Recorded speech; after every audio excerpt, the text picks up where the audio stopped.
तर लक्ष्मी निवास या मालिकेच्या आजच्या भागामध्ये आपल्याला खूप मोठा ट्विस्ट पाहायला भेटणार आहे। तो म्हणजे असा की भावना ही सिद्धूला दारूच्या नशेमध्ये प्रपोज करणार आहे आणि जान्हवी ही जयनच्या त्रासाला कंटाळून खूप मोठा निर्णय घेताना आपल्याला दिसणार आहे। तर काय आहे सविस्तर माहिती, चला जाणून घेऊया। त्याआधी जर तुम्ही आपल्या चॅनलवरती नवीन असाल तर व्हिडिओला लाईक आणि आपलं चॅनल सबस्क्राईब नक्कीच करा। तर लक्ष्मी निवास या मालिकेमध्ये आपल्याला असं पाहायला भेटतं की लक्ष्मी हरीशला समजावत असते की एका स्त्रीसाठी तिचं स्त्रीधन किती महत्त्वाचं असतं। त्यामुळे ती हरीशला सांगते की तुझ्या येणाऱ्या पैशामधून अर्धे पैसे तू बाजूला काढून ठेवत जा, कारण एका स्त्रीसाठी तिचं स्त्रीधन हे खूप महत्त्वाचं असतं। आणि हे ऐकल्यानंतर हरीश ठीक आहे म्हणतो आणि तिला प्रॉमिस करतो की मी लवकरात लवकर सिंचनाचे दागिने परत करेल।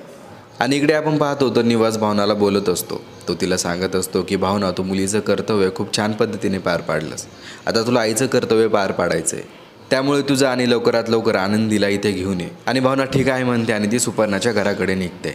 आणि इकडे आपण पाहतो तर काय, सुपर्णाच्या घरी खूप मोठी पार्टी असते आणि इकडे पार्टीमध्ये आनंदी सारखंच भावनाचं नाव घेत असते आणि यामुळेच रवीला खूप राग येतो। तो आनंदीला म्हणतो की तू सारखंच भावनाचं नाव घेऊ नकोस आणि जरा चेहऱ्यावर हसू ठेव। आणि असं म्हणल्यानंतर आनंदी भावनाचं नाव घेणं बंद करते आणि चेहऱ्यावर थोडासा हसू ठेवते। तर इकडे आपण पाहतो की वेंकी आणि आरती घरी निघालेले असतात। तेवढ्यातच वेंकी आरतीला म्हणतो की तू इथेच थांब, मला एक काम आहे, मी लगेच परत आलो। आणि मग आरती तिथेच थांबते आणि तेवढ्यातच त्या ठिकाणी गुंड येतात आणि मग आरतीला उचलून ते घेऊन जातात। तर इकडे आपण पाहतो की आनंदी हातामध्ये माईक घेते आणि ते सगळ्यांना सांगते की आत्याने आणि रवी काकाने मला जबरदस्ती इथे आणले, मला भावना आईची खूप आठवण येते, असं ती सगळ्यांनाच बोलत असते। आणि मग हे सगळं ऐकल्यानंतर वकील सुपर्णा आणि रवीला म्हणतो, आता भावनाची कस्टडी आणि पैसे दोन्ही विसरून जा, कारण तुम्हाला आता यातलं काहीच मिळणार नाही। आणि मग सुपर्णा म्हणते की झालं, आता आपल्याला काहीच मिळणार नाही। यावर रवी म्हणतो की असं नाही, आपल्याकडे आणखीन एक चान्स आहे। जर आपण हे सिद्ध केलं की भावना आनंदीला सांभाळू शकत नाही तर आपल्याला आनंदी परत मिळू शकते। आणि मग ते दोघेही ठरवतात की भावनाला आणि आनंदीला आता एकत्र येऊ द्यायचं नाही।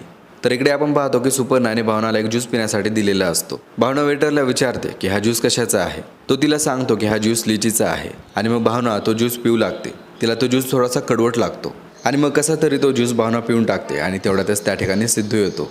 आणि मग भावना सिद्धूला म्हणते की हा ज्यूस पिऊ नका, हा ज्यूस कडवट आहे। सिद्धू त्या ग्लासचा वास घेतो आणि त्याला कळतं की तर दारू आहे।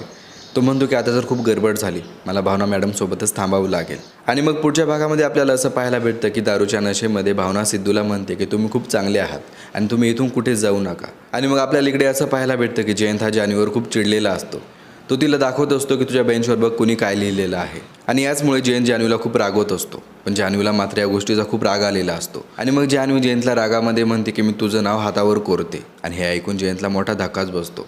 तर एकंदरीत पाहता आजच्या भागामध्ये आपल्याला भावना ही सिद्धूला प्रपोज करताना दिसणार आहे आणि रागामध्ये जान्हवी ही जयंतचं नाव कोरताना सुद्धा आपल्याला दिसणार आहे। तर तुम्ही लक्ष्मी निवास ही मालिका पाहता का, कमेंट करून नक्कीच कळवा।